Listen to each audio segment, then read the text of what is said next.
लाओ त्जू कहते हैं, अभिव्यक्ति में ही रहस्य है। जहां रहस्य जितना गहरा होता है, वहीं अभिव्यक्ति उतनी सूक्ष्म व अद्भुत होती है।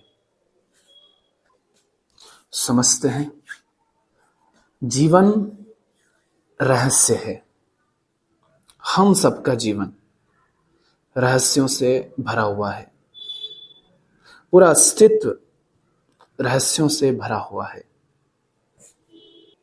और रहस्य यानी वो नहीं जिसे आप नहीं जानते। रहस्य यानी वह जिसे जाना ही नहीं जा सकता, मगर फिर भी हम उसकी ओर खिंचे चले जा रहे हों। ये रहस्य है। जब इंसान के जीवन में रहस्य नहीं होता, तो शायद वो जी भी नहीं पाता है। जियोगे कैसे अगर जीवन में रहस्य नहीं है? बिना रहस्य के जिंदगी कैसे हो जाती है? झलक देखना चाहोगे तो देखो। बातें थोड़ी सी काव्यात्मक हो जाएंगी, मगर समझने का प्रयास करना। तुम जा रहे हो किसी ऐसी जगह जहां पहाड़ हैं, पर्वत हैं, हरे भरे पेड़ हैं, पक्षी हैं, नदियां हैं, झरने हैं, फूल हैं, तितलियां हैं, ठंडी हवा है, और तुम पहली बार जा रहे हो, यात्रा कर रहे हो। कुछ लोग हैं तुम्हारे साथ। तुम आश्चर्यचकित हो, मगर जिस वाहन से तुम यात्रा कर रहे हो, उस वाहन को चलाने वाला व्यक्ति दिन में 3 बार और हर दिन वहां से गुजरता है। उसे ये भ्रम है कि वो सब जानता है कि यहां क्या है। उसे भ्रम है कि उसे सब दिखाई दे रहा है, मगर वास्तव में उसे कुछ नहीं दिख रहा है। क्योंकि वो माने बैठा है कि वो सब जानता है। वो कहता है पेड़ ही तो हैं, वो कहता पहाड़ ही तो हैं, नदी ही तो है, बहती है, रोज बहती है। मगर आप साफ साफ देख सकते हैं कि उसके और आपके जो अनुभव है उस क्षण के, जो आप देख रहे हैं और जो वह व्यक्ति देख रहा है, उसमें जमीन आसमान का अंतर है। जब जीवन में रहस्य नहीं होता, जब आप सब जानते नहीं हैं मगर ऐसा मान लेते हैं कि आप सब जानते हैं, तब वो रोमांच, वो अभिव्यक्ति, अद्भुत अभिव्यक्ति, वो सूक्ष्म अभिव्यक्ति खुलकर आपके सामने नहीं आती। तो वो जो उस बस को, उस वाहन को चलाने वाला व्यक्ति है, ऐसा हो जाता है जीवन, जब जीवन में रहस्य नहीं होता। अपने आसपास देखो, कितनी वस्तुएं हैं। घर के अंदर कितनी वस्तुएं हैं, कितने ऐसे लोग हैं, पति पत्नी, दोस्त यार, कितना कुछ है जिसे आपने कभी चाहा था, जो कभी आपके पास नहीं था। पैसा, नौकरी, कपड़े, घर, गाड़ी, लोग, रिश्ते, सम्मान, सब कुछ, जो भी कुछ है जीवन में। किसी चीज की जानकारी, है ना, चाहे वो आकाश की हो, चांद तारों की हो, चाहे किताबों की हो, किसी व्यक्ति की जीवनी, आत्मकथा, ये सब कुछ जो आपके जीवन में है, किसी तरह का कोई अनुभव, जो कुछ भी आपके जीवन में है, जब वो नहीं था, जब आपको उसकी कामना थी, जब आपको उसके बारे में कुछ नहीं पता था, कोई अनुभव नहीं, कोई जानकारी नहीं, कोई बोध नहीं, तब उसकी तरफ आपका जो खिंचाव था, वास्तव में वह खिंचाव उस वस्तु का नहीं, वह खिंचाव था उस अज्ञात का, जिसके हम सब प्रेमी हैं। हम सब अज्ञात के प्रेमी हैं, वह जिसे जाना ही नहीं जा सकता। उसे अज्ञात कहना भी ठीक नहीं होगा, उसे जाना ही नहीं जा सकता। अननोन नहीं है, अननोनेबल है, अज्ञेय है। तो वो खिंचाव उस अज्ञात का था जिससे आपको प्रेम है। मगर जब ये सब कुछ आपको मिल जाता है, अब आज ये सब कुछ आपको उपलब्ध है, बताओ कितनी बार उसको उठाकर देखते हो, कितनी बार उस वस्तु को छू कर देखते हो, कितनी बार उस व्यक्ति से खुलकर बात करते हो, कितनी बार उससे छूते हो? नहीं, ख्याल नहीं आता। अब वो आपके घर में है मगर आपके संसार में नहीं है। आपका जो मानसिक संसार है, यहां वो पहले खूब नाच रहा था क्योंकि वो आपके लिए अज्ञात था। जानते अभी भी नहीं है आप उसे, मगर आप ये मानते हैं कि आप उसे जानते हैं। आपकी पत्नी, आपका बेटा, बेटी, पति, माता, पिता, दोस्त, किसी को नहीं जानते आप। आप खुद को तो जानते नहीं, उनको क्या खाक जानेंगे। आप किसी को नहीं जानते, मगर उनसे संबंधित होकर के आपको ऐसा लग रहा है कि आप उन्हें जान गए। तो आपने जानना बंद कर दिया और आपके जीवन से रहस्य खो गया। अब आपकी आंखें कहीं और टिकी हुई हैं।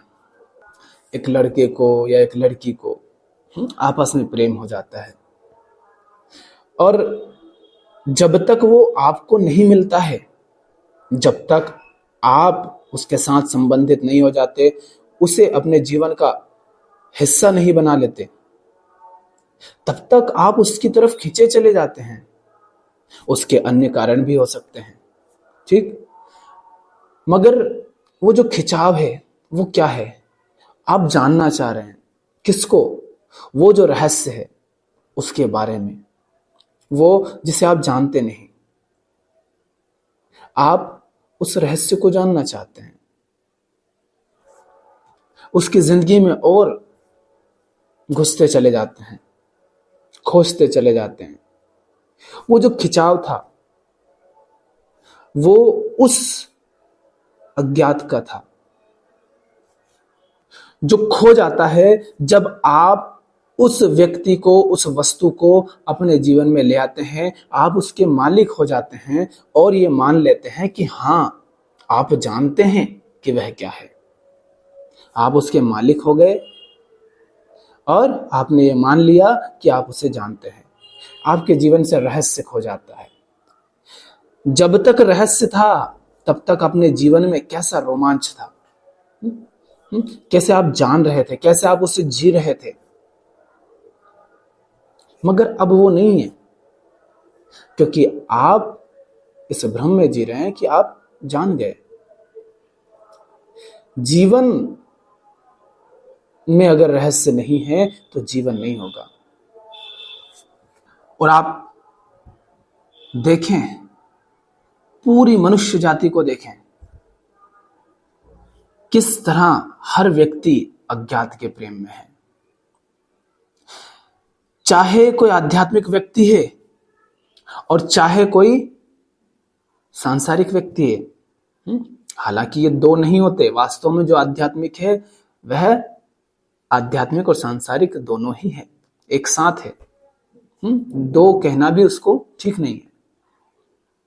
पर मान लेते हैं कि एक ही सन्यासी, त्यागी, जिसे आध्यात्मिक समझा जाता है, और एक है सांसारिक, भोगी। ये दोनों ही वास्तव में अज्ञात अज्ञात के प्रेम में है। एक है जिसको ऐसा लगता है कि त्याग करके शायद वो मिल जाए, क्या, जिसे कोई कहता है ईश्वर, कोई सत्य कहता है, कोई प्रेम, जो भी उसको नाम देते हैं, मुक्ति, पूर्णता। जो संसारी है वो भी उसी को खोज रहा है, मगर दूसरे रास्तों से। उसे लगता है वस्तु को, किसी व्यक्ति को भोग करके, धन को भोग करके उसे वो मिल जाएगा, जिसे पूर्णता कहते हैं, तृप्ति कहते हैं। खोज तो आखिर वो भी सुकून ही रहा है ना, चाहे वो कोई भी हो, कितना ही अमीर हो, कितना ही वो खूंखार हो, हिंसक हो, हर कोई वही खोज रहा है। तो रहस्य क्या है? रहस्य यह है कि हम अभिव्यक्ति की ओर आकर्षित होते हैं, मगर अभिव्यक्ति के लिए नहीं, उसके लिए जो उस अभिव्यक्ति के पीछे है। कृष्ण क्या कहते हैं? कृष्ण कहते हैं अर्जुन से कि अर्जुन, तुम मुझे जिस रूप में भजोगे मैं तुम्हें उसी रूप में प्राप्त हो जाऊंगा। संसार की दिशा से मुझे भजोगे तो उधर मैं आपको उसी रूप में मिलूंगा जिस रूप में तुमने मुझे भजा। अध्यात्म की दिशा से भजोगे तो उस रूप में मिल जाऊंगा, जिस रूप में भजोगे उस रूप में मिल जाऊंगा। अष्टावक्र कहते हैं कि बंधन और मुक्ति तुम्हारी मान्यता है। तुम स्वयं को बद्ध मानते हो तो तुम बंधन में हो, मुक्त जानते हो तो मुक्त हो। तो जो जिसे भजता है उसे वो मिल जाता है। तुमने धन दौलत को भजा, खूब दौड़े उसके पैसे, उसके पीछे खूब दौड़े, तुम्हें वो मिल जाता है। पद प्रतिष्ठा सम्मान के पीछे दौड़ते हो और उसको जितना समर्पित होते हो उतना वो तुम्हें मिल जाता है। जिसने स्वयं को जिसके प्रति समर्पित कर दिया उसी रूप में उसे रहस्य उपलब्ध हो जाता है। आप वस्तु के पीछे दौड़ते हैं, वस्तु आपको मिल जाती है, मगर आपको वो मिला नहीं जो आपको चाहिए, क्योंकि अगर वो मिल गया होता तो आप फिर दूसरी वस्तु के पीछे नहीं दौड़ते। इसको इस तरह देखो, जब आप कोई कामना करते हैं, ठीक, मान लो एक जवान लड़का है या लड़की, और जवानी में उसको स्कूल कॉलेज में प्रेम हो गया किसी लड़के या लड़की से, ठीक, उसकी सबसे गहरी कामना जो वो मानता है कौन सी रहेगी? कि उसे वो लड़का या लड़की हासिल हो जाए, क्योंकि उसके जीवन में, उसकी दुनिया में सिर्फ वही चल रहा है। उसके मन में, उसके जीवन में, वो बाजार जाता है तो वहां, मोबाइल में कुछ देखता है तो वहां, हर जगह वो उसे ही देखता है ना। कोई है जिसके सर पे धन का भूत सवार है तो उसकी दुनिया में सिर्फ धन होगा, है ना। यानी आप कुछ चाह रहे हैं तो आपकी उस क्षण में, जब आप धन के पीछे दौड़ रहे हैं, स्त्री या पुरुष के पीछे दौड़ रहे हैं, पद प्रतिष्ठा सम्मान के पीछे दौड़ रहे हैं, ठीक, उस क्षण में अगर कोई आपसे पूछे तो ईमानदारी से आप देखिए आप क्या कहेंगे। कोई पूछे कि आपकी क्या कामना है जो मैं पूरा करूं, मान लो कृष्ण आपके सामने आ जाएं और कहें बताओ क्या कामना है, मैं पूरी कर दूंगा, तो आप क्या कामना जाहिर करेंगे? सबसे पहले आप वही कामना जाहिर करेंगे ना जो आपके जीवन में घूम रही है अभी, ठीक। तो आपकी जिंदगी में वो कामनाएं पूरी हो भी जाती हैं, मगर फिर क्या होता है? आपकी कल्पना जो आपने की थी वो टूटती है, आपने जो सपने देखे थे वो बिखरते हैं, क्योंकि आपका सामना तथ्य से होता है। आपने जो सोचा था वो सिर्फ आपकी कल्पना थी। अब आपका सामना तथ्य से हो रहा है और तथ्य आपके सारे सपनों को चकनाचूर कर देता है। तो आप क्या पाते हैं? वस्तु, व्यक्ति, विचार, शब्द, पहचान, ये आपको मिल गए, मगर वह नहीं मिला आपको जो सचमुच आपकी गहरी चाहत थी। इंसान भटकता रहता है, फिर वो दूसरी कामना करता है, फिर तीसरी, फिर चौथी, फिर पांचवी, और उसके जीवन में लगातार कामनाएं हर दिशा से भरी पड़ी रहती हैं, मगर उसे ये पता नहीं कि उसे चाहिए क्या, और इसीलिए हम भागते रहते हैं। जिसकी ओर हम भाग रहे हैं उसे रहस्य कहते हैं, उसे लाओजू रहस्य कह रहे हैं। हम ज्ञात से अज्ञात की ओर भाग रहे हैं। क्यों? क्योंकि जो हमें ज्ञात है उसमें हमें वो मिल नहीं रहा। ज्ञात हमें प्राप्त है मगर हम बेचैन हैं, हम अपूर्ण हैं, हम खाली हैं, हम दुख में हैं। तो हम ज्ञात से भाग रहे हैं अज्ञात की ओर। मगर कैसे? ज्ञात को जाने बिना ही हम अज्ञात की ओर भाग रहे हैं। ज्ञात को जानोगे नहीं तो अज्ञात की ओर भागते रहोगे, मगर फिर भी हाथ कुछ नहीं आएगा, क्योंकि चाहिए आपको अज्ञात, मगर उसे आप हासिल कर लेते हो, उसे आप जानना चाहते हो, तो फिर वो अज्ञात रहता नहीं। और आप में श्रद्धा नहीं है कि उसको चाह सकें, बिना आंखों से देखे, बिना कानों से सुने। कैसे चाहेंगे जब आप जो अभिव्यक्ति है, जो जगत है, जो ज्ञात है, उसी के तथ्य को नहीं जानेंगे। क्योंकि आप जिसे जानते हैं, जब आप कहते हैं मैं इसे जानता हूं, तब आप जानते नहीं है, बस आप मानते हैं। जिसे आप जानते हैं वो आपकी कल्पना है, वो आपकी मान्यता है। जो आपके जगत में घूम रहा होता ना खोपड़ी में, कोई वस्तु, कोई व्यक्ति, कोई विचार, वो बस आपका अर्थ होता है उस वस्तु के संबंध में। वो सत्य नहीं है, वो तथ्य भी नहीं है, वो आपकी कल्पना है, वो आपकी मान्यता है। तो आपको जगत को ही समझना होगा। जगत को जान लेते हो, समझ लेते हो, तब अज्ञात के प्रति श्रद्धा आती है। तब आप में श्रद्धा आती है, किसी एंटिटी के प्रति नहीं, किसी चीज के प्रति नहीं।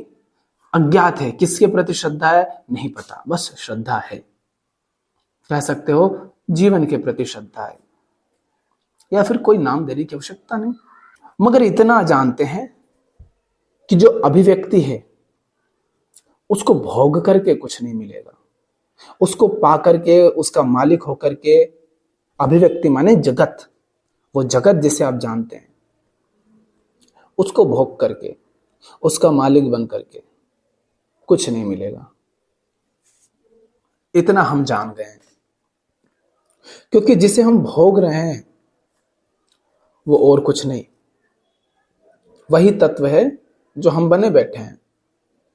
शरीर की ही बात करो तो शरीर जिसे भोग रहा है वो भी मटेरियल है और शरीर भी मटेरियल है। मूलभूत रूप से दोनों में कोई अंतर नहीं।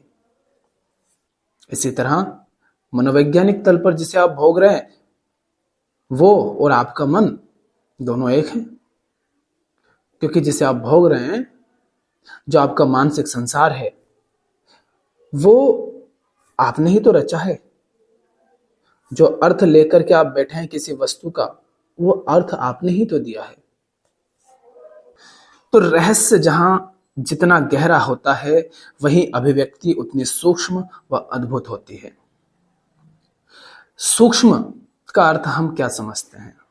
हम कहते हैं पत्थर स्थूल है, पानी सूक्ष्म है, या वायु और ज्यादा सूक्ष्म है ना? मगर दोनों मटेरियल ही तो हैं, पदार्थ ही तो हैं। सूक्ष्मता का संबंध पदार्थ से नहीं है। अभिव्यक्ति सूक्ष्म होती है। अभिव्यक्ति माने जिसे आप जगत कहते हैं, प्रकृति, अस्तित्व, ये सूक्ष्म हो जाती है जब रहस्य गहरा होता है। सूक्ष्म माने सूक्ष्मता से तात्पर्य बोध। बोध का संबंध पदार्थ से नहीं है। बोध का संबंध समय से नहीं है, स्थान से नहीं है। जो बोध है, जो अंडरस्टैंडिंग है, तो रहस्य जितना गहरा होता है, रहस्य के गहरे होने का अर्थ है जो रहस्य है उसके प्रति प्रेम जितना गहरा होता है, तो ये जो अभिव्यक्ति है ये इतनी सूक्ष्म होती है, माने बोध मात्र रहता है, बड़ी सूक्ष्म अभिव्यक्ति होती है। इसको इस तरह समझें कि जो पदार्थ में जी रहा है उसके लिए जगत पदार्थ हो जाता है, जो चेतना में जी रहा है उसके लिए जगत चेतना हो जाता है। जगत पदार्थ है या चेतना है, यही भ्रम रहता है ना हमारा।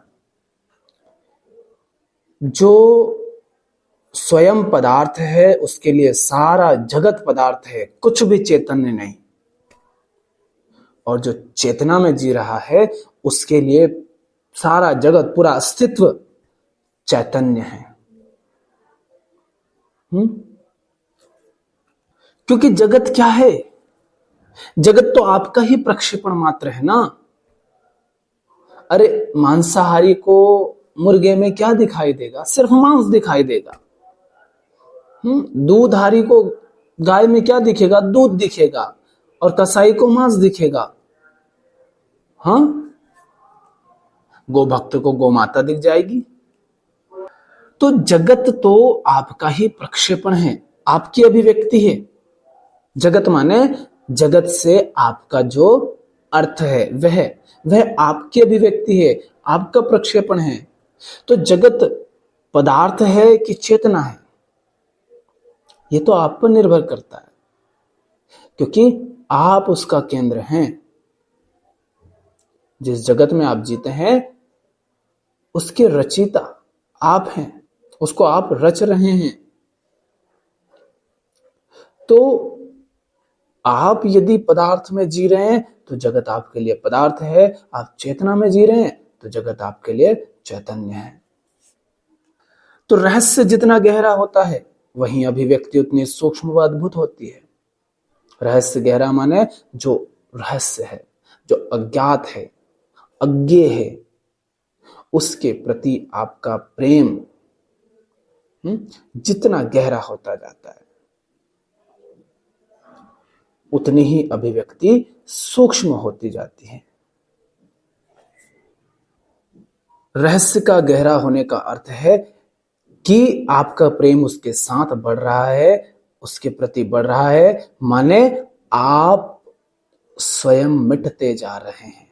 मैं, अहंकार, मेरी व्यक्तिगत सत्ता गलती जा रही है, गलती जा रही है, गलती जा रही है। जैसे नदी समंदर में मिलती जा रही है। तो रहस्य में जब आप एक हो जाते हैं, जब आप अपनी व्यक्तिगत सत्ता से, पृथक सत्ता से, अपने व्यक्तिगत अहंकार से मुक्त होते हैं, तो जैसे जैसे आप मुक्त होते जाते हैं रहस्य गहरा होता जाता है।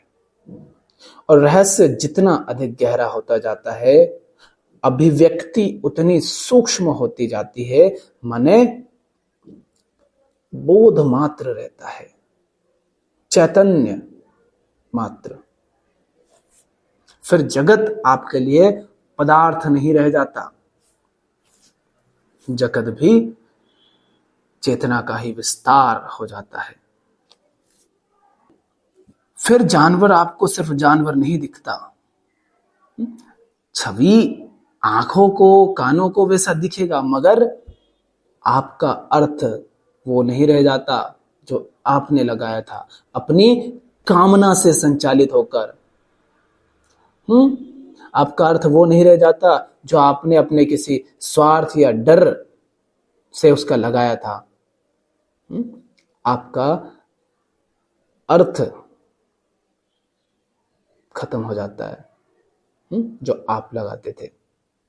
फिर बस जगत होता है आपके लिए,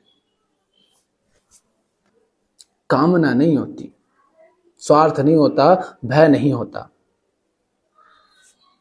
तब जो होता है वह बड़ा सूक्ष्म है।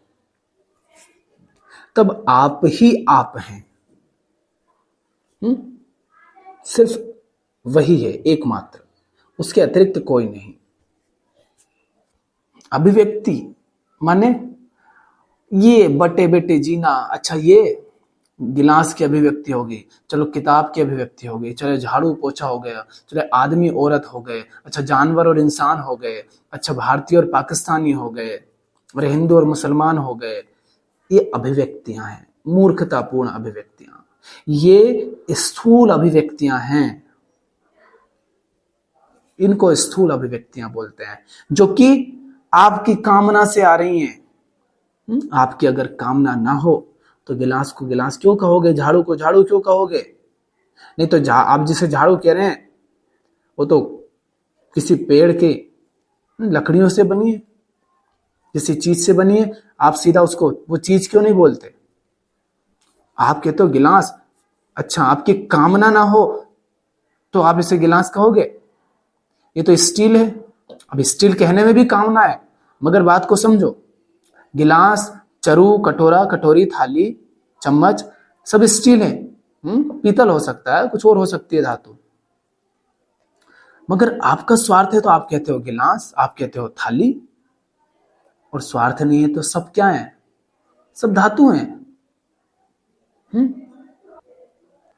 तो आपकी कामना, आपका स्वार्थ, आपका भय, इनसे जो अभिव्यक्ति होती है वह मिथ्या है, वह झूठी है। इसी को स्थूलता कहते हैं। अध्यात्म में यही स्थूल है, यही पदार्थ है। मगर जब आपकी आंखें कामनाग्रस्त नहीं होती, भयग्रस्त नहीं होती, स्वार्थ से संचालित नहीं होती, तब जो दिखता है वो सूक्ष्म होता है। तब वास्तव में आंखों से नहीं देखा जा रहा है, बोध मात्र है। जो दिख रहा है उसे ना कहा जा सकता है, ना शब्द दिया जा सकता है। वो कानों से नहीं सुना जाता, मगर फिर भी सुना जाता है। ये आंखें उसे नहीं देखती, मगर फिर भी देख लेती हैं। आंखों से तो सिर्फ शरीर दिख रहा है, मगर कुछ और भी है जो दिखता है। कोई छवि नहीं दिखती है, छवि मत बनाने लग जाना। प्रेम दिखता है क्या आंखों से? आंखों से प्रेम नहीं दिखता। अरे जो हल्के से प्रेमी होते हैं समाज में, लड़के लड़की जो प्रेमी होते हैं, उनके साथ समाज कैसा दुर्व्यवहार करता है। वो जो प्रेम है, आकर्षण है, समाज उसको तक नहीं देख पाता। फिर वो जो सूक्ष्मतम है, जो रहस्य के प्रति प्रेम है, वो कैसे दिखाई देगा इन स्थूल आंखों से, पदार्थ की दुनिया में जीने वाले आंखों से? तो प्रेम दिखता नहीं, मगर फिर भी दिख जाता है जब तुम प्रेम में होते हो, जब जीवन में रहस्य गहरा होता है। अभिव्यक्ति में ही रहस्य है। अभिव्यक्ति में तुम्हें वो रहस्य तब दिखाई देगा जब वो तुम्हारे अंदर बहुत गहरा हो। बाहर तुम्हें प्रेम दिखाई देगा जब अंदर प्रेम हो। बाहर बोध दिखाई देगा जब अंदर बोध हो। अगर अंदर बोध नहीं है तो बाहर भी बोध देख नहीं पाओगे, क्योंकि स्थूल आंखें तो क्या देखेंगी?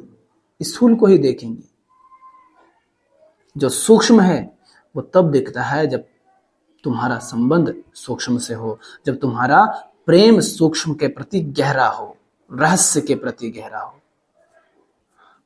बुद्ध रास्ते में मिल जाए तो उनको भी काट देना। ऐसा शायद कुछ बुद्ध कहते हैं।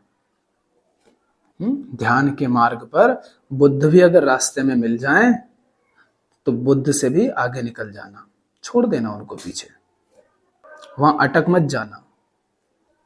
क्योंकि बुद्धों को पहचानोगे कैसे? खुद बुद्ध हुए बिना। अरे तुम स्वयं बुद्ध नहीं हो तो कैसे पहचानोगे बुद्ध को?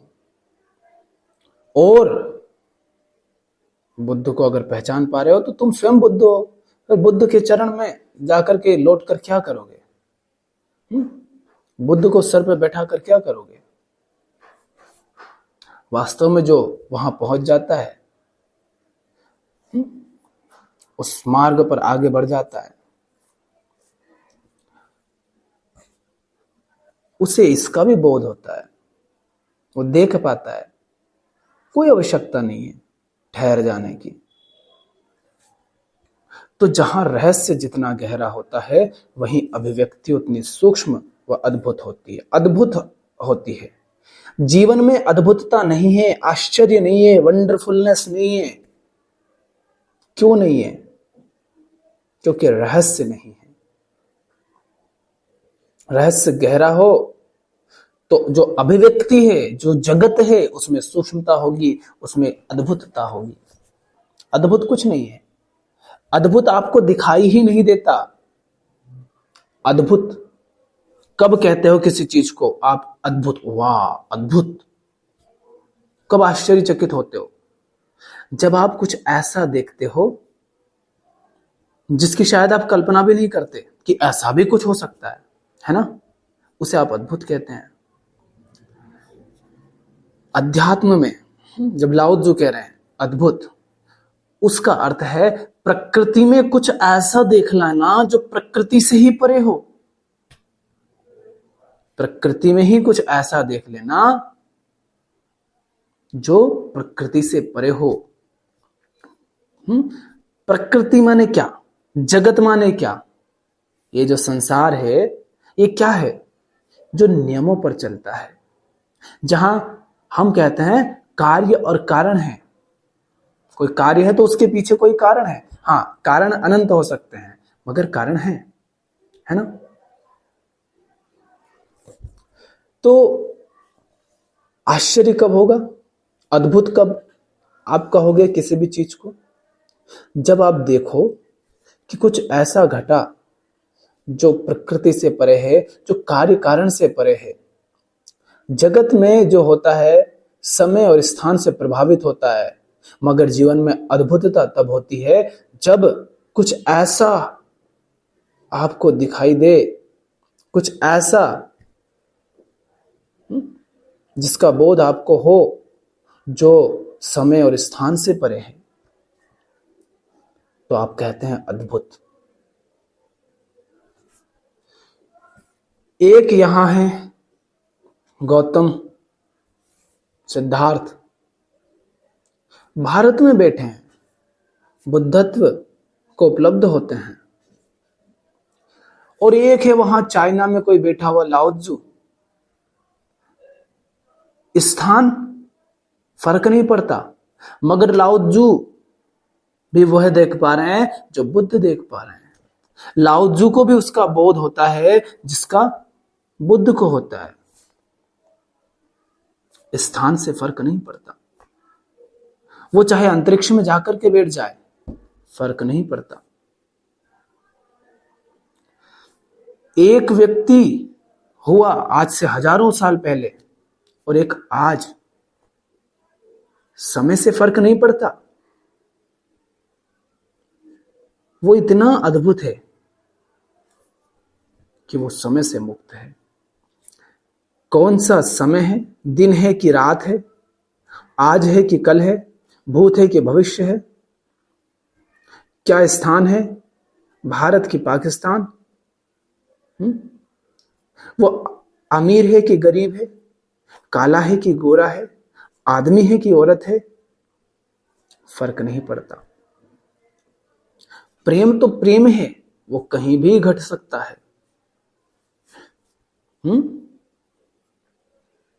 प्रेम तो प्रेम है, वो कहीं भी हो सकता है। आनंद तो आनंद है, वो कहीं भी हो सकता है, कभी भी हो सकता है। आनंद समय स्थान से मुक्त है। हो सकता है कोई खुले आसमान में हरे भरे अनुभव किया होगा ना आपने। हो सकता है कि आप ऐसी जगह पर मौजूद हो जहां हरे भरे पेड़ पौधे हो, पहाड़ हो, नदियां हो, तालाब हो, झरने हो, सब कुछ हो। अमीरी हो, किसी चीज की कोई कमी नहीं, मगर वहां भी आप तनाव, चिंता, डर, हताशा, परेशान हो, दुख में हो। और हो सकता है किसी के पास कुछ नहीं है, झोपड़िया है, मगर फिर भी आनंद है। इसका उल्टा भी हो सकता है। तो फर्क नहीं पड़ता आप कौन, कहां, क्या, कैसे, किस स्थिति में, किस स्थान पर, किस समय पर आपके पास क्या है और क्या नहीं है। इन सबसे जिसे अंतर नहीं पड़ता, वो क्या है? वही है अद्भुत। लाओ त्सु कह रहे हैं, जहां रहस्य जितना गहरा होता है वहीं अभिव्यक्ति उतनी सूक्ष्म व अद्भुत होती है। अभिव्यक्ति, जगत, संसार आपके लिए उतना अद्भुत हो जाता है जब रहस्य गहरा होता है। हमने कहा रहस्य माने जो रहस्य है, जो अज्ञेय है, उसके प्रति आपका प्रेम, श्रद्धा। उसे कभी देख नहीं सकता मगर उसके प्रति प्रेम है, श्रद्धा है। अरे जिन रास्तों का आपको पता होता है उन पर तो आप रोज गुजरते हैं। कभी आप उन रास्तों पर गुजरते हैं जिनका आपको पता नहीं? आप जब घूमने भी जाते हैं तो उसी जगह पर हर बार जाते हैं जहां कई बार आप जा चुके हो। क्या आप वहां जाते हैं जहां कभी ना गए हो? श्रद्धा नहीं है ना। कुछ बुरा हो जाएगा, कुछ बिगड़ जाएगा, कहीं ऐसा ना हो जाए, कहीं वैसा ना हो जाए, हजार तरीके के डर हैं, चिंता है, तनाव है, जो पकड़ा हुआ है कहीं वो छूट ना जाए। ये है अश्रद्धा। जीवन के प्रति कोई श्रद्धा नहीं। हमेशा ये भय कि कहीं मैं बर्बाद ना हो जाऊं, लुट ना जाऊं, कहीं कोई मुझे मिटाने को आतुर है। ये अश्रद्धा है। तो फिर कैसे वह अद्भुतता जीवन में हो? हम तो ईश्वर, सत्य कहते हैं, परमात्मा कहते हैं और उनकी ही छवियां बना लेते हैं, उनकी ही मूर्तियां गढ़ लेते हैं, उनके ही नाम पर कल्पनाएं करते रहते हैं। जो अज्ञेय है उसकी हम छवि बना लेते हैं, जिसे जाना ही नहीं जा सकता, कल्पना भी नहीं की जा सकती, उसकी हम छवि बना लेते हैं। उसको भी हम अपने मन की सामग्री बनाना चाहते हैं। उसको भी हम जान करके अपने घर के कोने में पटक देना चाहते हैं। जैसे इतनी सारी चीजें, हाँ, जैसे किसी किताब के पास तुम कुछ जानने गए और किताब को पढ़ डाला और अब वो तुम्हारी लाइब्रेरी में पड़ी हुई है, न जाने कब से उसको आपने देखा भी नहीं। आप इसी तरह से उसको भी अपनी खोपड़ी की कोई वस्तु बना लेना चाहते हैं, अपनी स्मृति की कोई वस्तु बना लेना चाहते हैं, जो आपकी स्मृति की वस्तु हो नहीं सकता। क्योंकि जो आपकी स्मृति की वस्तु हो जाता है फिर वो आपके किसी काम का नहीं रह जाता। उससे फिर आपका दुख नहीं मिटता, आपकी बेचैनी नहीं मिटती, आपके जीवन में आनंद नहीं रहता। क्योंकि आनंद तो रहस्य में है, शांति तो रहस्य में है, अद्भुतता, सूक्ष्मता रहस्य में है। रहस्य के प्रति प्रेम गहरा कैसे होता है? अभिव्यक्ति को ही साफ साफ देखने से। अभिव्यक्ति माने दृश्य, माने जिसे आप जगत कहते हैं। दृश्य और दृष्टा दोनों को साफ साफ देखने से, समझने से। अभिव्यक्ति ही चूंकि साधन है, इसी का आपको उपयोग करना है। पानी से प्रेम नहीं मिलेगा, इसका मतलब ये नहीं कि पानी को फेंक दूंगा। पानी से प्यास बुझती है ना शरीर की, प्यास बुझा लूंगा। तो अभिव्यक्ति माने जगत को नकार नहीं देना है, जगत से भाग नहीं जाना है, जगत को गाली नहीं देनी है, जगत को त्याग नहीं देना है, जगत के साथ सही संबंध रखना है। आंतरिक अपूर्णता, आंतरिक खालीपन को मिटाने के लिए जगत को भोग नहीं डालना है, जगत का शोषण नहीं करना है, क्योंकि उससे आपकी अपूर्णता, आपका खालीपन मिटेगा नहीं। मैं, अहम अपूर्ण है, ऐसा वह अज्ञानवश मानता है, क्योंकि आप अपूर्ण है नहीं, आप बस मानते हैं अज्ञान के कारण कि आप अपूर्ण हैं। और इसी कारण फिर आप में कामना उठती है, और कामना उठती है इसी कारण से फिर आप जो है उसे वैसा ही नहीं देख पाते जैसा वो है। जो है उसे ज्यों का त्यों आप नहीं देख पाते। आप क्या देखते हैं? आप अपनी कामना की ही अभिव्यक्ति को उस वस्तु के ऊपर थोप देते हैं। जैसा हमने कहा कि मोबाइल आपके लिए सिर्फ मोबाइल नहीं रहता है, मोबाइल से आपकी कामना होती है, मोबाइल से आपका एक अर्थ होता है, मोबाइल को आप एक अर्थ देते हैं। वो अर्थ मोबाइल से आपको जोड़ता है। मोबाइल के ऊपर जैसे जैसे होता है ना, गाड़ियां होती है, मोबाइल के ऊपर वो कवर होता है ना।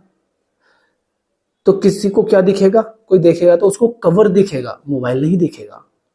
इसी तरह से जैसे कि मोबाइल पर आप कवर चढ़ा देते हैं, ऐसे ही मोबाइल और कवर जो है, इसको आपने एक अर्थ दे रखा है। वो अर्थ झूठा है, वो आपका अपना रचा हुआ अर्थ है, वो आपकी कामना से आया है अर्थ। आपकी कौन सी कामना से? उस कामना से जो अपूर्णता से उठी है। और अपूर्णता कहां से उठी? आपके अज्ञान से। कौन सा अज्ञान? आप स्वयं को अपूर्ण मानते हैं, इस अज्ञान से। तो आपने जो अर्थ दिया मोबाइल को, फिर वो अर्थ क्या हुआ? झूठा, क्योंकि वो अर्थ आ रहा है झूठी कामना से, वो कामना आ रही झूठी अपूर्णता से, अज्ञान से। तो स्रोत ही अगर झूठा है तो उसका जो अंतिम अभिव्यक्ति है वो भी झूठी है।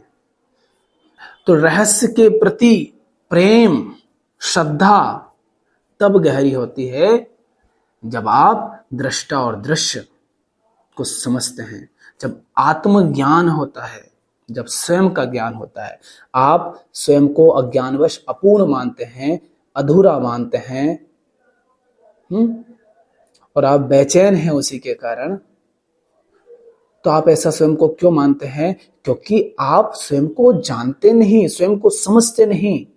आप जो बने बैठे हैं वो झूठा है, मगर आप नहीं जानते। आप स्वयं को बहुत कुछ माने बैठे हैं, चेतन और अचेतन दोनों तलों पर।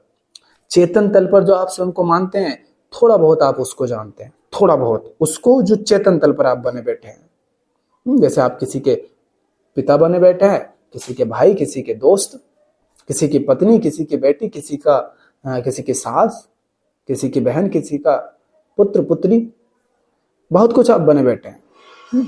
आप डॉक्टर हैं, आप कहते हैं मैं डॉक्टर हूं। डॉक्टर क्या है? आप डॉक्टर हैं। जब आप पढ़ रहे थे तब आप डॉक्टर थे, जब मर जाओगे, बुढ़े हो जाओगे, तब डॉक्टर रहोगे। जब सो जाते हो तब डॉक्टर रहते हो, पत्नी के पास जाते हो डॉक्टर बन के, क्या बेटे के पास डॉक्टर बन के जाते हो? दोस्तों के पास डॉक्टर बन के जाते हो, मगर आप क्या कहते हैं? मैं डॉक्टर हूं। तो आप बहुत कुछ बने बैठे हैं चेतन तल पर आप उसको ही नहीं जानते। तो अचेतन तल पर आप क्या क्या बने बैठे हैं उसको तो आप बिल्कुल नहीं जानते, मगर उस सबसे आप संचालित होते हैं।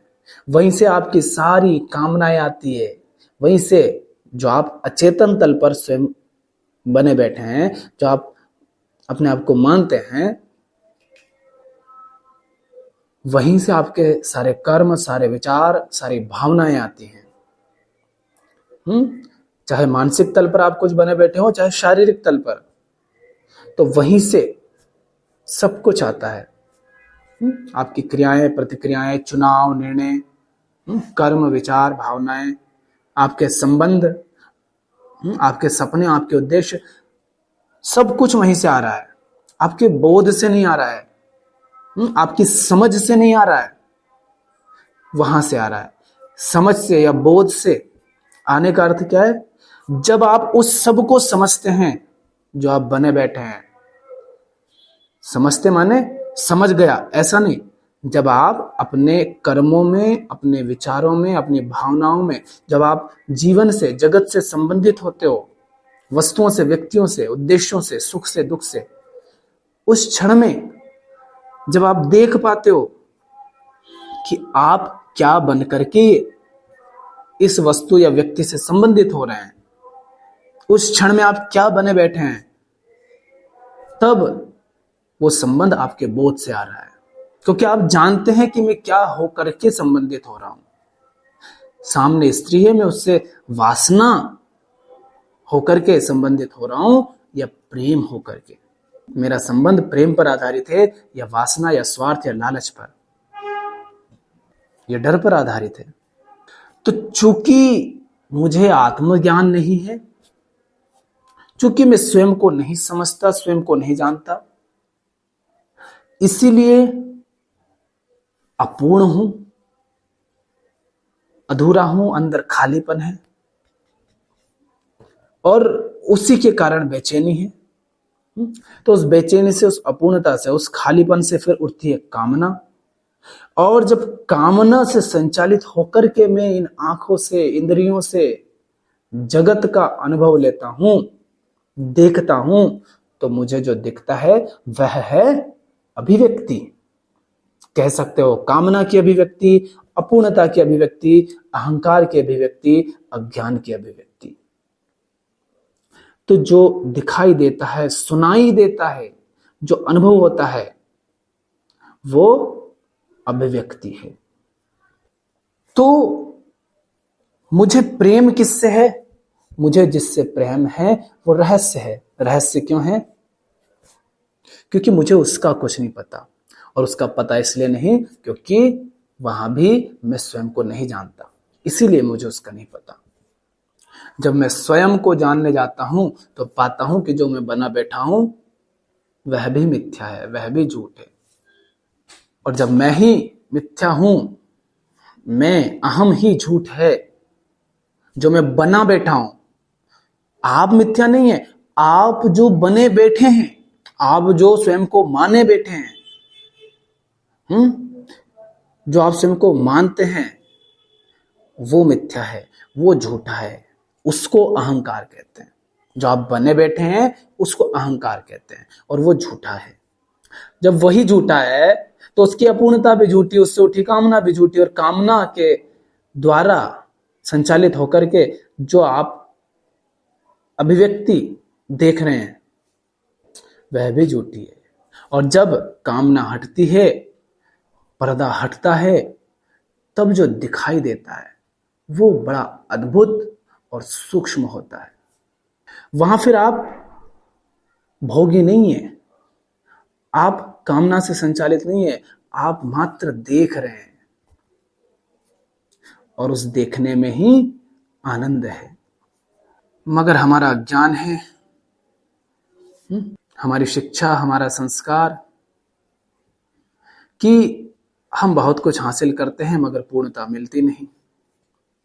फिर चाहे हम स्वयं में कुछ भी जोड़ें और कितना भी क्यों ना जोड़ लें, क्योंकि अपूर्ण है, किसी तरह की कमी हमें महसूस हो रही है, तो हम क्या कहते हैं? अगर घर में कुर्सियां नहीं है तो हम क्या कहते हैं? कुर्सी ले आओ, कमी पूरी हो जाएगी। कुर्सी की कमी पूरी हो जाएगी अगर कुर्सियां नहीं है और ले आओगे तो। घर में गाड़ी नहीं है, कपड़े नहीं है, तो इनको आप खरीद लाओगे तो उनकी कमी जो है पूरी हो जाएगी। अब ये संसार में चल जाता है कि उनकी कमी पूरी हो जाती है, मगर अंदर जो बेचैनी है, अंदर जो खालीपन है, जो सूनापन है, अंदर जो कमी है, वो वस्तुओं को ले आने से पूरी नहीं होती। अंदर की बेचैनी को, खालीपन को मिटाने के लिए, उसको भरने के लिए अगर आप जीवन में रिश्ते ले आते हैं, वस्तुएं ले आते हैं, पद प्रतिष्ठा सम्मान ले आते हैं, तो उन सबके बावजूद भी वो खालीपन भरता नहीं, वो बेचैनी मिटती नहीं। मगर जो आप उस सबको, उस अपूर्णता को भरने के लिए जो आप ले आए हो ना जीवन में, वो आपकी बेचैनी को और बढ़ा देता है, आपको और गहरे गड्ढे में, दलदल में धकेल देता है। आप और अधिक बंधन से बंध जाते हो, क्योंकि आप समझते ही नहीं कि कुर्सी ले आने से घर में कुर्सी की कमी पूरी हो जाएगी, मगर ये जो घर है अंदर, जिसमें आप जीते हैं वास्तव में, उसमें कमी जो है वो नहीं पूरी होगी।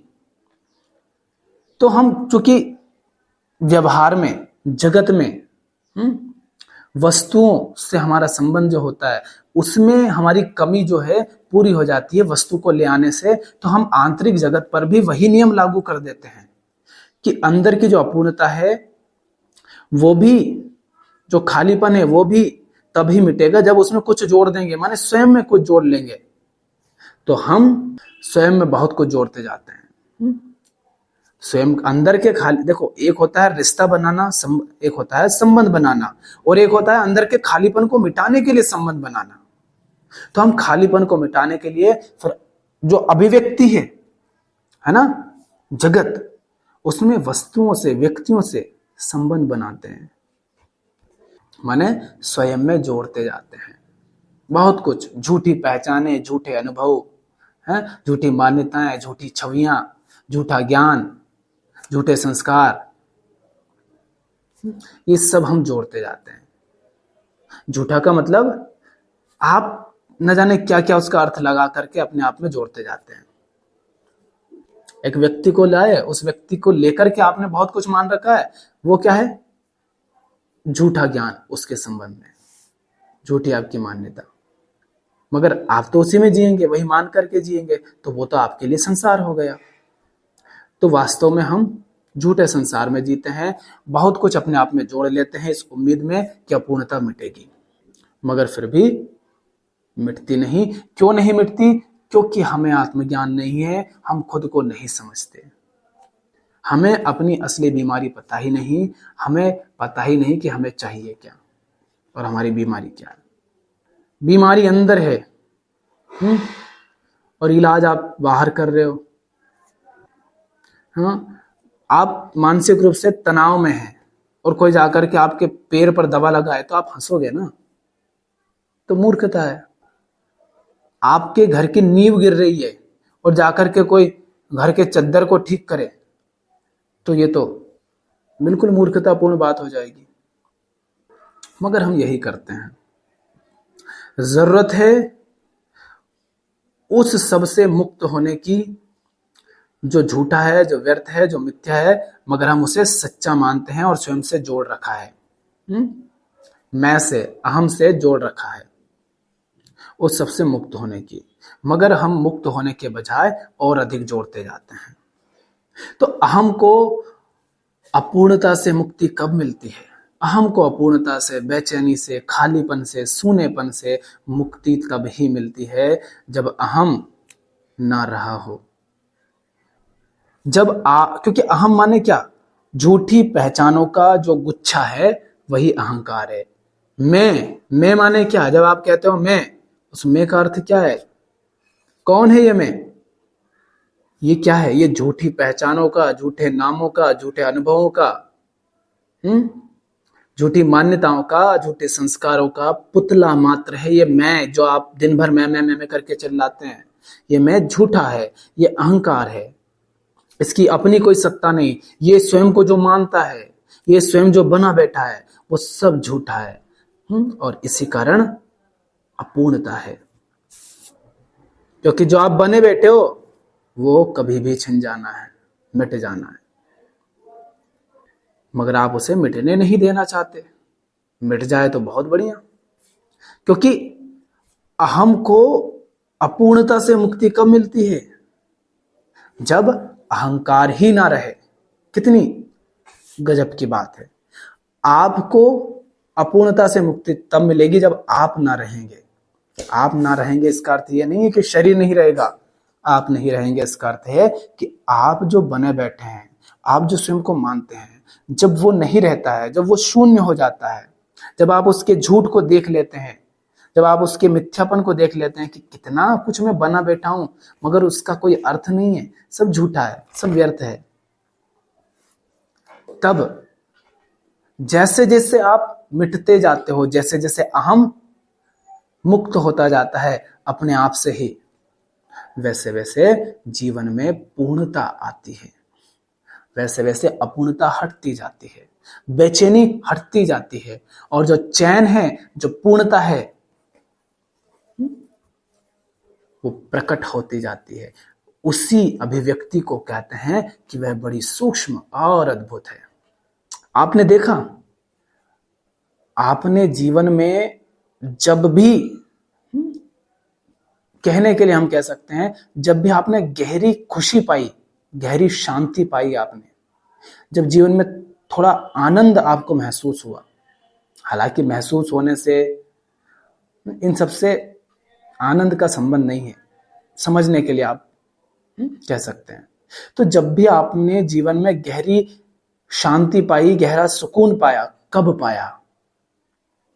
आपने ये तभी पाया जब आप ना रहे, जब आप मिट गए, जब अहंकार लगभग शून्य हो गया, जब अहंकार अपने आप से मुक्त हो गया। उदाहरण के लिए, हर दिन आप सोते हैं, जिस दिन गहरी नींद ना आए तो देखा कैसे चिड़चिड़े आप हो जाते हैं, गहरी नींद ना आए तो देखा कैसे पूरा दिन खराब जाता है,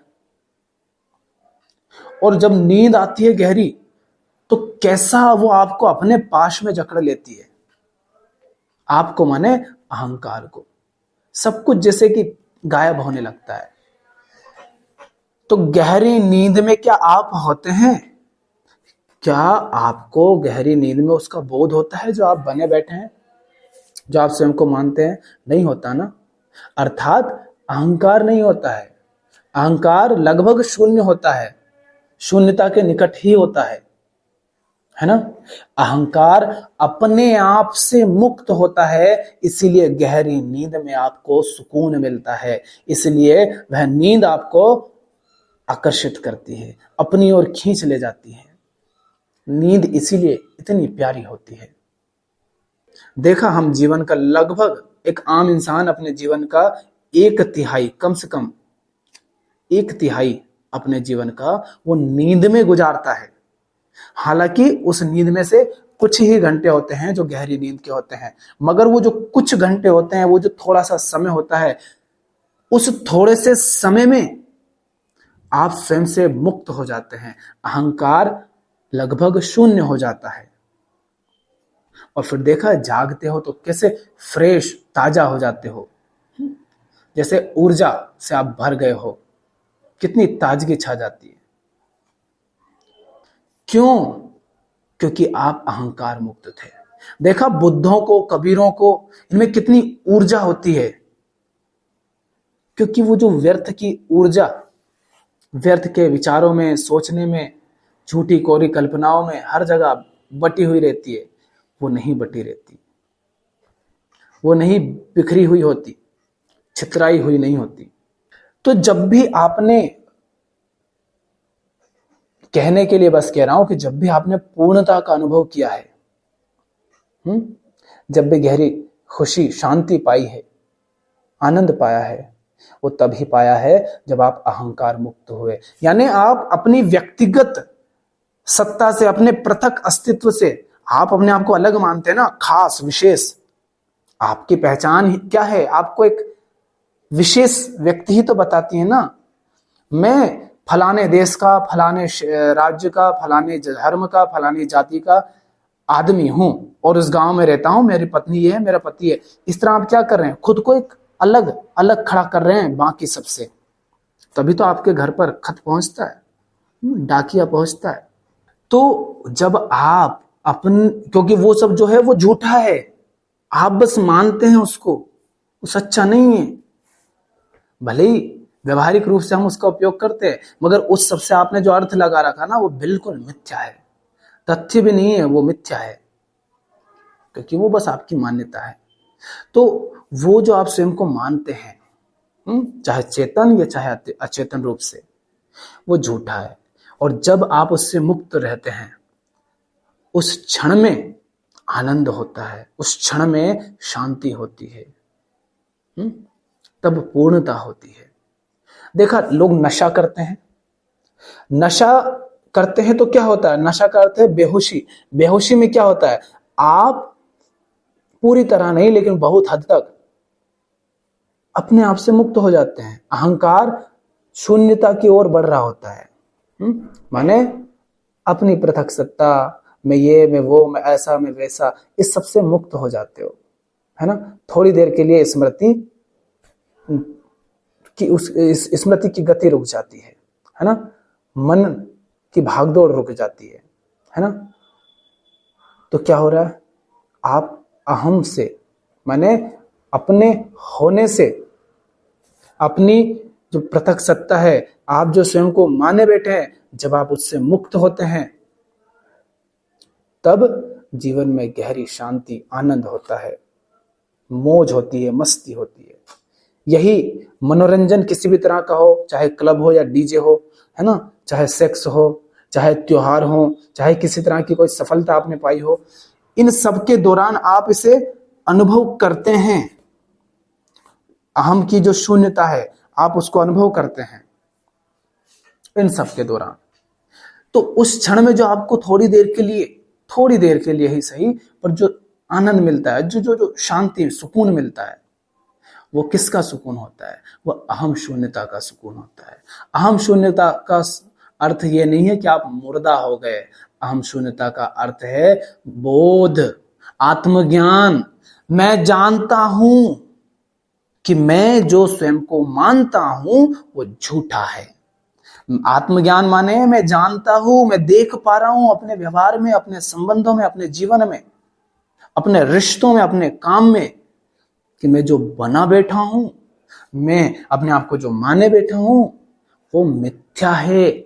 वो बस मेरी मान्यता है कि मैं बेटा हूं, मैं पिता हूं, मैं आदमी हूं, मैं अच्छा हूं, मैं बुरा हूं, मैं सुंदर, मैं कुरूप, मैं भारतीय, मैं पाकिस्तानी, मैं फलाना धर्म का व्यक्ति। ये सब मेरी मान्यता है, इसमें सच्चाई कुछ नहीं है, ये मिथ्या है। ये मैं जानता हूं, मुझे इसका बोध है, और लगातार मैं देख पा रहा हूं, बहुत कुछ खुलता जा रहा है अपने बारे में, क्या क्या मैं बने बैठा हूं। तो इस तरह जब आप जानते हैं स्वयं को, तो इससे आप मुक्त होते जाते हैं, क्योंकि यही तो आपके दुख का कारण है, यही तो आपके जीवन का नरक है, यही तो आपके जीवन का जहर है। और जहर आप पीना नहीं चाहेंगे, नरक में आप जीना नहीं चाहेंगे, क्योंकि आप आनंद स्वरूप है। आप बेचैन क्यों जिएंगे, आपका स्वभाव है आनंद, तो आप बेचैन क्यों रहेंगे, क्यों दुख में जिएंगे। तो बस आपको देखना है, जानना है, क्या बना बैठा हूं, क्या स्वयं को मानता हूं, और उसके झूठ को देखना है, मिथ्यापन को देखना है, और ईमानदारी रखनी है। फिर जहां दिख गया कि ये पहचान मेरी झूठी है, ठीक, तो उस पहचान को सर पर ढोने की आवश्यकता क्या है, उस पहचान को जिम्मेदारी या कर्तव्य बना करके ढोने की आवश्यकता क्या है। जब वो पहचान ही झूठी है, मैं जिसका स्वयं को पिता कहता हूं, मैं उसका पिता हूं ही नहीं। हाँ, ये मत समझ लेना कि वहां से फिर तुम भाग जाओगे। तथ्य क्या है, व्यवहार क्या है, तुम्हारे माध्यम से वो पैदा हुआ है। शरीर तो वही है ना जिसने पैदा किया। तो आपके अंदर फिर प्रेम भी आता है ना। आत्मज्ञान के साथ प्रेम भी आता है। ये मत सोच लेना कि फिर आप हिंसक हो जाते हैं। अगर आप ऐसा कुछ होता है तो इसका अर्थ है कि आत्मज्ञान नहीं है, बस फिर से कोई नई कल्पना कर ली है। क्योंकि भाई शांति स्वरूप हैं आप, शांति आपका स्वरूप है, स्वभाव है।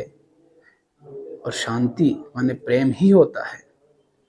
बिना प्रेम के शांति कैसे हो सकती है? प्रेम नहीं तो शांति कैसी? मैं जानता हूं कि मैं उसका पिता नहीं हूं, क्योंकि जो पैदा हुआ था वो कोई और था, जिसने पैदा किया था वो कोई और था। उसका तन, उसका मन, सब कुछ बदल रहा है लगातार। तो मैं वो नहीं हूं, मगर प्रेम के नाते मैं वो करूंगा जो आवश्यक है। करूंगा नहीं, अगर प्रेम है, सचमुच आत्मज्ञान है, तो वो हो जाएगा जो होना चाहिए। स्वस्थ संबंध बनेगा, क्योंकि वो क्या है बच्चा, वो आपके लिए दृश्य है, जगत है। आपको उसके भी तथ्य को देखना है। और जब तथ्य हमें साफ साफ दिखता है तो उसके साथ हम सही संबंध बना पाते हैं। जहर को हमने जहर जान लिया, इसका मतलब ये नहीं है कि हम जहर को उठाकर बाहर फेंक देंगे। उसके साथ सही संबंध रखेंगे। वो जहर अगर किसी काम का है तो, क्योंकि जहर क्या होता है, दवाई भी जहर होती है। दवाई को आवश्यकता से अधिक अगर आप पी लो, जहां एक टेबलेट लेनी थी वहां आपने 10 ले ली, तो वो जहर का काम करेगी। जहां एक मिलीग्राम या कहो एक ढक्कन बस आपको दवाई लेनी थी, वहां आपने 10 ढक्कन पी ली, तो वो दवाई जहर का काम करेगी। तो जहर और दवाई विपरीत नहीं है। जगत के साथ गलत संबंध ही जहर है। वस्तु, व्यक्ति, विचार के साथ गलत संबंध ही जहर है। तो हमको दवाई को फेंकना नहीं है, जहर को फेंकना नहीं है, क्योंकि दवाई और जहर एक ही है। पानी दवाई भी हो सकता है, जहर भी हो सकता है ना? तो हमें किसी चीज को पकड़ना या फेंकना, छोड़ना या त्यागना या उससे चिपक जाना नहीं है। हमें तो बस जानना है कि वो क्या है। जब तथ्य पता होता है तो उसके साथ एक सही संबंध बन जाता है। आग से हाथ जलता है, मगर आग का बहुत कुछ उपयोग है। तो हम आग को बुझा नहीं डालते, फेंक नहीं देते, मिटा नहीं देते, है ना? तो इसी तरह आपको बस अपने तथ्य को जानना है। जो आप बने बैठे हैं, जो आप स्वयं को मानते हैं, जो आप स्वयं को समझते हैं, उसको समझना है, उसको देखना है। उससे जब आप देखते हैं तो पाओगे यही कि वो झूठा है।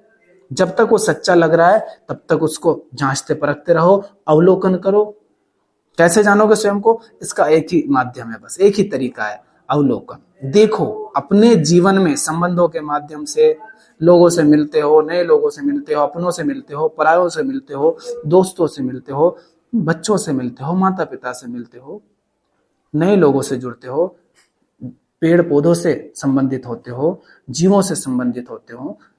किस तरह से संबंधित हो रहे हो, क्या बनकर के संबंधित हो रहे हो, अवलोकन करो। उस क्षण में आप क्या बने बैठे हो। और सामने दृश्य के प्रति भी फिर वही दृष्टि रखनी है कि जो दिख रहा है क्या वो वही है, ये बस मुझे दिख रहा है? क्या वो मेरे लिए भी वही है और सबके लिए भी वही है? ये बस मेरे लिए वही है जो मुझे दिख रहा है? क्या वो वैसा ही है जैसा मुझे दिख रहा, ये सबको वैसे ही दिख रहा है? क्या उसका वही अर्थ है जो मैं लगा रहा हूं, ये सबके लिए अलग अलग अर्थ है उसका? तो दृष्टा और दृश्य माने अहंकार और प्रकृति, जगत, दोनों के तथ्य को जानना है। और अवलोकन के माध्यम से ही जो चल रहा है उसको वैसा ही देख पाने से ये संभव होगा। तो क्या होगा? अहम मिटता जाएगा, उसका जैसे जैसे झूठ पता चलता जाएगा, झूठ खुलता जाएगा। इसी को कहते हैं आत्मज्ञान। माने लगातार आत्मज्ञान, स्वयं को जानते रहना आत्मज्ञान है। जान गया नहीं, आत्मज्ञान हो गया, ऐसा कुछ नहीं होता है। लगातार आत्मज्ञान माने स्वयं को जानते रहना, क्योंकि आत्मज्ञान एक सतत प्रक्रिया है जो जीवन पर्यंत चलती रहती है। क्योंकि आप तो हो ना, जब तक आप हो तब तक आत्मज्ञान की प्रक्रिया चलती रहती है। माने स्वयं को जानने की प्रक्रिया, स्वयं को जानते रहने की प्रक्रिया चलती रहती है जब तक आप हो तो स्वयं को जानते रहो। जितना आप स्वयं को जानते जाते हैं, जितनी आपको स्वयं के बारे में स्पष्टता आती है और जगत माने दृश्य के बारे में स्पष्टता आती है, उतना जीवन में आनंद बढ़ता जाता है, शांति, सुकून और चैन बढ़ता जाता है और रहस्य बढ़ता जाता है। रहस्य के प्रति प्रेम बढ़ता जाता है, श्रद्धा बढ़ती जाती है।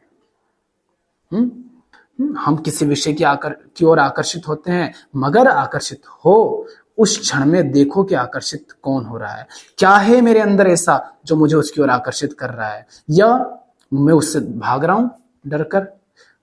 किसी और आकर्षित हो रहा हूं और किसी से भाग रहा हूं, तो चाहे उसकी ओर जा रहा हूं या उससे दूर भाग रहा हूं, दोनों स्थिति में देखूंगा या देखूंगी कि मेरे अंदर वो क्या है जो मुझे आकर्षित कर रहा है या उससे दूर भगा रहा है, और उस वस्तु में ऐसा क्या है जो मुझे आकर्षित कर रहा है। क्या वो वस्तु वही है जो मुझे प्रतीत हो रही है? दोनों को समझना है। जैसे जैसे जानते जाते हैं वैसे वैसे स्पष्टता आती जाती है। स्पष्टता आती है तो फिर जो अभिव्यक्ति होती है उसी को लाओ जो कह रहे हैं कि रहस्य जितना गहरा होता है वहीं अभिव्यक्ति उतनी सूक्ष्म व अद्भुत होती है। तब वह भी दिखाई देता है जो आंखों से नहीं दिखता, तब वह भी सुनाई देता है जो कानों से नहीं सुना जा सकता। तब रहस्य प्रकट होते हैं, तब जीवन में गहराई आती है, प्रेम आता है, श्रद्धा आती है। तो आत्मज्ञान माने स्वयं को जानना एकमात्र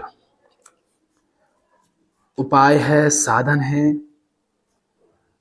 दुख से मुक्त होने का, अपूर्णता से मुक्त होने का, अपने जीवन में जो खालीपन है उससे मुक्त होने का, हर तरह की बेचैनी से मुक्त होने का, मानसिक समस्याओं से मुक्त होने का। सबका समाधान एक है और वो है आत्मज्ञान, स्वयं को जानना।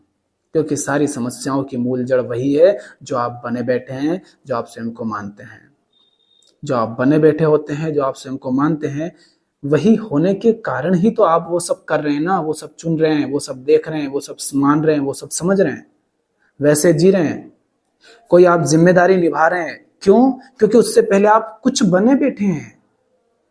मैं पिता होने की जिम्मेदारी निभाता हूं, क्यों? इसलिए नहीं कि समाज ने कहा है, इसलिए क्योंकि आप स्वयं को पिता मानते हैं। अन्यथा आप पिता होने की जिम्मेदारी से मुक्त हो जाएंगे, पुत्र होने की जिम्मेदारी से मुक्त हो जाएंगे, पति या पत्नी होने की जिम्मेदारी से मुक्त हो जाएंगे। फिर आप प्रेम होगा अगर संबंध में, तो आप उसको बिना कुछ हुए, बिना कुछ बने, स्वयं को किसी पहचान से जोड़े बिना वो सब कर देंगे जो वहां पर करना उचित होगा। और जो करना उचित नहीं होगा आप वो नहीं करेंगे, आपसे होगा ही नहीं वो।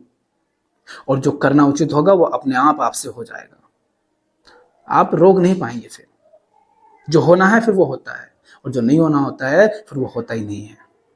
तो आप कोई जिम्मेदारी निभा रहे हैं, शोषित हो रहे हैं या शोषण कर रहे हैं, डरा रहे हैं या डर रहे हैं, किसी चीज की ओर भाग रहे हैं या उससे दूर भाग रहे हैं, उसके पहले आपने कुछ माना है स्वयं को। बस उसको जान लो, देख लो कि क्या माना है स्वयं को, क्या बने बैठे हो, और उसको गहराई से जांचो परखो, तो पाओगे कि वो तो झूठ है। और उस झूठ के कारण आप व्यर्थ ही परेशान हो रहे हैं, तो आप उस पर मुस्कुराओगे। तो फिर या तो मस्ती में उस झूठ को ओढ़े रखोगे जैसे शरीर पर कपड़े पहने रखते हैं, या फिर लगा के नहीं उतार दें तो उतार भी दोगे, कभी हुआ फिर पहन लो तो फिर पहन लोगे। फिर वो आपकी मौज है कि आप उस पहचान को लेकर के चलते हैं या नहीं चलते हैं। मगर जब आपको बोध होता है तब वो जो अपूर्णता होती है, बेचैनी होती है, उस झूठी पहचान के कारण वो हट जाती है, वो गायब हो जाती है। झूठी मान्यता से, किसी झूठी मान्यता से कोई दुख जीवन में है, कोई डर जीवन में है, जब वो मान्यता ही नहीं रहती, साबित हो जाता है, दिख जाता है कि वो मान्यता झूठी है, फिर क्या आप डरते हो? नहीं डरते। जैसे एक भ्रम था और उसके कारण बहुत कुछ कल्पनाएं कर रखी थी लोगों ने कि सूर्य पृथ्वी का चक्कर लगाता है और पृथ्वी चपटी है, तो उसी हिसाब से लोगों ने बहुत कुछ मान रखा था। वो जो कुछ भी लोगों ने मान रखा था, चाहे वो सदियों से मान रखा था, न जाने करोड़ों लाखों करोड़ों सालों से जो भी चेतना रही हो, हालांकि मनुष्य को शायद करोड़ों वर्ष हुए ना हो, पर मानते हैं कि लाखों करोड़ों वर्ष से इंसान ने पृथ्वी और सूर्य के संबंध में जो मान्यता रखी थी कि सूर्य पृथ्वी का चक्कर लगाता है और पृथ्वी चपटी है, वो मान्यता एक झटके में, छोटे से तथ्य ने उस मान्यता को नष्ट कर दिया। कोई समय नहीं लगा, सब गायब होगा। तब उससे संबंधित जो मान्यताएं थी, झूठे भ्रम थे, अंधविश्वास थे, अज्ञान था, वो सब हट जाता है जैसे ही तथ्य का आपको बोध होता है। तो बस आप जो बने बैठे हैं, जो स्वयं को मानते हैं, जो स्वयं को समझते हैं, और जगत को लेकर के जो आपकी मान्यता है, जो आपने चीजों को, वस्तुओं को, जगत को, दुनिया को, लोगों को, संबंधों को, पहचानों को अर्थ दे रखा है, उस अर्थ के तथ्य को जान लो। जब आप तथ्य से आमना सामना कर लेते हो तो झूठ अपने आप कटता जाता है। और हमें उस सबको क्यों काटना है? क्योंकि वही है जो हमारे दुख का कारण है। और इसका प्रमाण क्या है कि जब तथ्य से आपका सामना होता है और जीवन से झूठ हटता है, आप अपनी झूठी पहचानों से मुक्त होते हैं, तो आपके जीवन में उन झूठी पहचानों के कारण जो बेचैनी आ गई थी, जो व्यर्थ को जोड़ने के कारण जीवन में गंदगी और बदबू आ गई थी, बंधन आ गए थे, व्यर्थ की जिम्मेदारियां और बोझ आ गए थे, वो सब हटते हैं। तो जीवन की बेचैनी हटती है, अपूर्णता हटती है, दुख हटता है। यही प्रमाण है कि आपके जीवन का दुख आपका अज्ञान है, आपका अहंकार है, जो आप बने बैठे हैं वही है। तो उससे मुक्त होगे, अपनी झूठी पहचान से, तो उससे संबंधित जो अपूर्णता थी, बेचैनी था, डर था, उस सबसे भी मुक्त हो जाओगे। उससे मुक्त हो गए तो जो कामनाएं थी उनसे मुक्त हो जाओगे। कामनाएं नहीं होंगी तो कामनाओं के कारण जो झूठी अभिव्यक्ति थी, माने जगत के साथ जो गलत संबंध था और जगत का जो झूठा अर्थ लगा रखा था, वो भी हट जाएगा। आंखों के सामने से अंधेरा हटता है, और अंधेरा हटता है तो जो है आप उसको वैसा ही देख पाते हैं। फिर उस देखने में आनंद है, उसमें मौज है, उसमें मस्ती है। फिर जो होता है वो खेल होता है, खेल मात्र है। फिर वो बहुत सीरियसली नहीं होता आपके लिए, आप उसको सर पर नहीं ढोते। जो है फिर है, उसमें सब कुछ होता है, फिर आप करते नहीं, बस होता है। जैसे कृष्ण नाच भी रहे हैं, गा भी रहे हैं, बांसुरी भी बजा रहे हैं, लीला भी कर रहे हैं और युद्ध भी कर रहे हैं। कभी कहते हैं युद्ध मत करो, दुर्योधन के पास जाते, भाई मत कर यार युद्ध, मान जाओ। और फिर जब लड़ना होता है तो अर्जुन को नहीं लड़ना चाहता तो भी लड़ाते हैं। तो जीवन ऐसा है, फिर जो है खेल है। फिर जीवन जहां लाकर आपको खड़ा कर देता है, आप उसमें अभिनेता बन जाते हैं, मगर आपको बोध है कि आप अभिनेता मात्र हैं, अभिनय कर रहे हैं, खेल रहे हैं। तो आत्मज्ञान पर ध्यान दो। बिना आत्मज्ञान के जो कुछ भी है वही मिथ्या है, वही झूठा है, वही दुख का कारण है। और आत्मज्ञान से ही अभिव्यक्ति में सूक्ष्मता और अद्भुतता आती है। आज के लिए इतना ही, धन्यवाद।